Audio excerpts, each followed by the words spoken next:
Мурда Leylek районунун Кайракач участогында Leylek деген жазуу пано Тажикстанын азыркы Кайракач постунун жанында болчу. Мына могул жерде эле. Биздин Leylek деген эмебиз могул жерде болчу. Могул жерде болчу, где-то посттун арт жагында болчу да. Эсиңерде? Баягы кулундулуктар, кайракачтыктар, ошол Leylектиктер айта берчү. Бизди мына Leylek деген жазууну тажиктерге калтырып койдуңар. Тажиктер ошондон өтүп келип бизге пост куруп алды деп. Туура ошондой болгон. Көрдүңөрбү?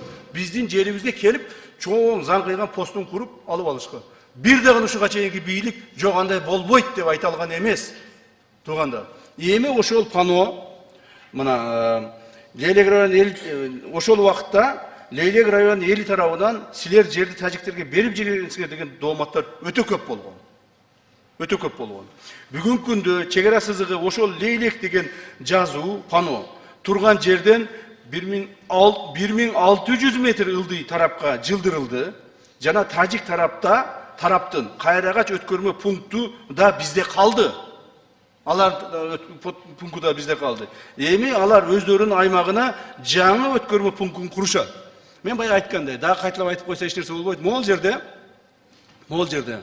биздин өткөрмө пунктубуз бар, чоң таможня пункттарыбыз бар, стандарттын салынган. Анын жанында тажиктер салган. Алардыкы да чоң посту бар. Кайракач деген. Кече күнү ачтык го биз. Кече күнү ачтык ошо посттор.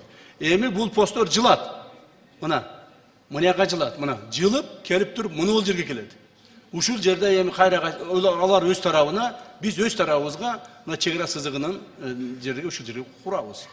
То есть уже элдин баягы бизге койгон дооматын биз чечтик. Мындан ары эл доомат кылбайт бул жерде.